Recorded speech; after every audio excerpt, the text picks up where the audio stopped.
Здравствуйте. На телеканале «Новый век» программа «Вызов 112». В студии Эльвира Фазлиева. И сегодня мы расскажем, как помощь другу стоила молодому человеку автомобиля и инструментов для заработка денег. Мы стояли на обочине, колесо мне меняли, сзади «Газель» въехал. Сами чудом остались целы. Покажем место притяжения автомобиля друг к другу. Я по тормозам дал, она занесла. Причины сразу нескольких аварий на проспекте Победы. А также расцвет и закат дистанционного бизнеса, где никто никого не знает. Что-то есть при себе? Наркотики есть. Полицейские раскрыли сообщество, распространяющее наркотики. Это и не только. Прямо сейчас. Уничтожил один автомобиль и сильно помял другой, водители которых остановились, чтобы поменять колесо. На улице Мира в поселке Дербышки «Газель» врезалась в две припаркованные машины. Причем водитель «Лады», принявший на себя основной удар, приехал к этому месту всего за несколько минут до происшествия помочь другу. Водитель «Газели» признался, его подвела невнимательность и погодные условия. Подробности у Сергея Хайдарова.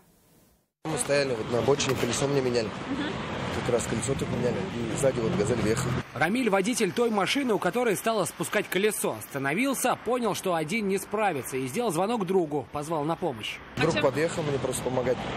Я не доехал, сам хотел до заправки доехать, поставить машину. И не смог уже, дальше не ехал. Поставил и решили поменять колесо. Когда подъехал товарищ, выставили знаки, включили аварийную сигнализацию. Все как требует правила. Однако это их не уберегло. Сзади на полной скорости «Лада» у друга протаранила «Газель». Отечественную машину отбросила на впереди идущую «Ладу», у которой и меняли колесо. Она как бильярдный шар отлетела на проезжую часть. Сильно повезло молодым людям, которые в момент столкновения находились у машин. Вас ничего не задело? Да, не заделал. Вы шоком только отделались, да. Понимаю. Фактически уничтожена одна машина и сильно разбитая другая. Далеко не все, что волновало молодых людей. В багажнике светлой «Лады», на которую и пришелся основной удар, лежали дорогие инструменты, необходимые для работы. Первоначальный осмотр показал, что их постигла та же участь, что и машину. Сказал то, что погодное состояние. Предполагаемый виновник признался, причиной аварии стали погодные условия и его невнимательность. Говорит, что сожалеет и надеется, что ущерб покроет страховая компания. Сергей Хайдаров, Нафиса Минязова, Азат Самигуллин, Вызов 112. Сразу 3 аварии произошли практически в одно время на перекрестке улицы Академика Глушко и проспекта Победы. Сначала там столкнулись автобус 33-го маршрута и «Лада Гранта». Затем на этом же самом месте друг за другом разбились еще несколько машин. Как все было, знает Алия Хайруддинова. Самыми первыми на перекрестке врезались «Лада Гранта» и автобус 33-го маршрута. По словам очевидцев, они столкнулись, когда водитель общественного транспорта отъезжал от остановки. Легковушка врезалась в заднюю его часть. Пока автоинспекторы оформляли эту аварию, в забор въехала «Лада Калина». Как рассказал ее водитель, он уходил от столкновения с машинами, стоящими в заторе, и инстинктивно вывернул руль. Уже неуправляемый автомобиль протаранил забор. Удар был такой силы, что «Лада» оказалась не на ходу. И как сознался водитель 14-й, именно объезжая покореженную «Калину», он разбил свой автомобиль. Я по тормозам дал, она занесла. Как рассказал молодой человек, он совершенно неожиданно для себя осознал, что «Лада Калина» впереди него не двигается. Он же приближается к ней слишком быстро и остановиться явно не успевает. Избежать столкновения с ней пытался и даже смог, но врезался в забор, едва не задев стоящую у обочины «Ладу Гранта», которая чуть раньше врезалась в автобус. Остальным водителям повезло чуть больше, другие были внимательнее. Там на «Матизе» 4 девчонки, 4 врезались. На месте происшествия в массовой аварии разбирались автоинспекторы. Затем, после оформления документов, все, кроме водителя «Лады Калина», смогли покинуть место происшествия на своих автомобилях. Калина самостоятельно передвигаться уже не могла. Алия Хайруддинова, Нафиса Минязова, Азат Самигуллин, Вызов 112. Рейндж-ровер и КамАЗ столкнулись сегодня днем на улице Техническая. Обе машины заняли 2 полосы, чем сильно затруднили проезд другим участникам дорожного движения. Прибывшим на место автоинспекторам пришлось оперативно освобождать проезжую часть. В результате столкновения у иномарки была разбита задняя часть. Досталось и КамАЗу. Никто из водителей не получил серьезных травм. Еще одна авария произошла этим утром на пересечении улиц Тукая и Ахтямова. Там столкнулись «Лада» 14-й модели и Hyundai Solaris. Как и в предыдущем случае, участники ДТП избежали серьезных травм. Тем не менее, удар был достаточно сильным. Оба водителя остались на месте дожидаться сотрудников ГИБДД. Жизнь 2 человек унес пожар, вспыхнувший ночью в деревне Новый Кырлай Арского района. Сообщение о возгорании в частном доме поступило на единый номер вызова экстренных служб 112 в 2 часа 22 минуты. К приезду огнеборцев пламя уже распространилось по всему дому и едва не перекинулось на баню. Спасателям потребовался примерно час, чтобы полностью справиться с огнем. В ходе разбора завалов они обнаружили тела 2 мужчин в возрасте 79 и 40 лет. Последнего незадолго до трагедии соседи видели пьяным. Предварительная причина трагедии – неосторожность при курении в состоянии алкогольного опьянения. Огонь охватил 3 этажа в 9-этажном жилом доме в Альметьевске. Сообщение о возгорании в доме номер 29Б по улице Гафиатуллина поступило сегодня в 7 часов утра на единый номер вызова экстренных служб 112.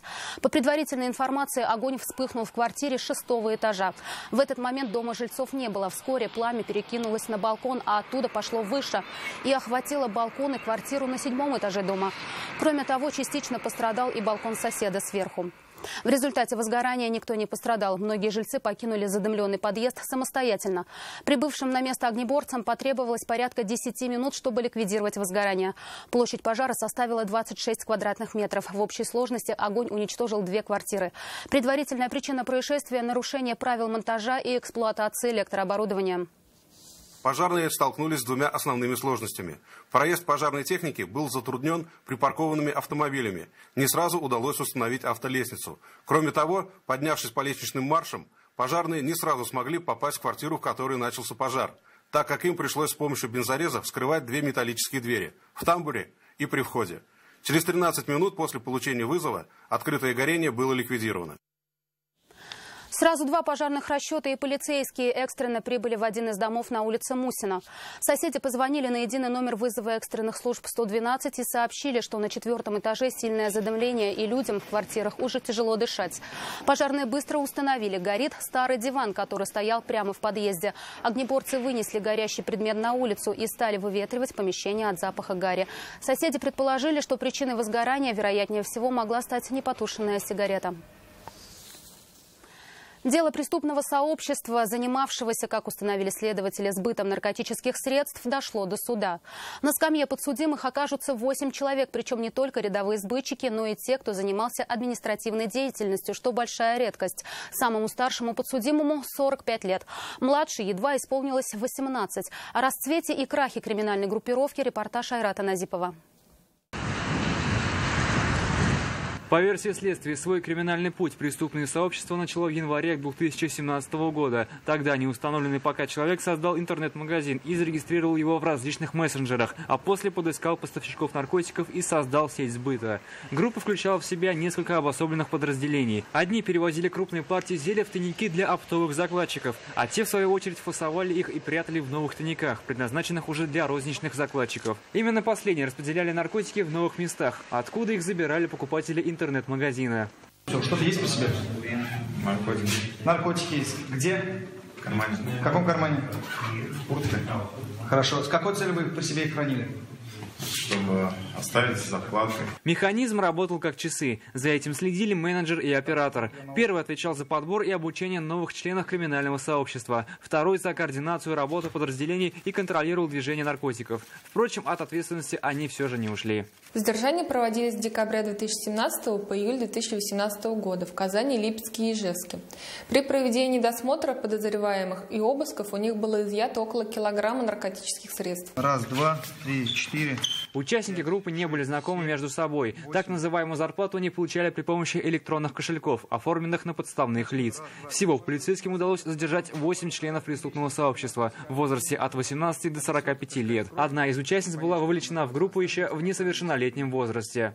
Следствием собрана достаточно доказательной базы, в связи с чем уголовное дело с утвержденным обвинительным заключением направлено в суд для рассмотрения по существу. Обвиняемые признали вину лишь частично. Самые младшие участницы группы избрали меру пресечения в виде подписки о невыезде. Все остальные будут ожидать суд за решеткой. Айрат Назипов, Константин Бушуев, вызов 112. Это все, о чем успели вам рассказать. В студии была Эльвира Фазлиева. До встречи и не бросайте вызов судьбе. Вдруг она его примет.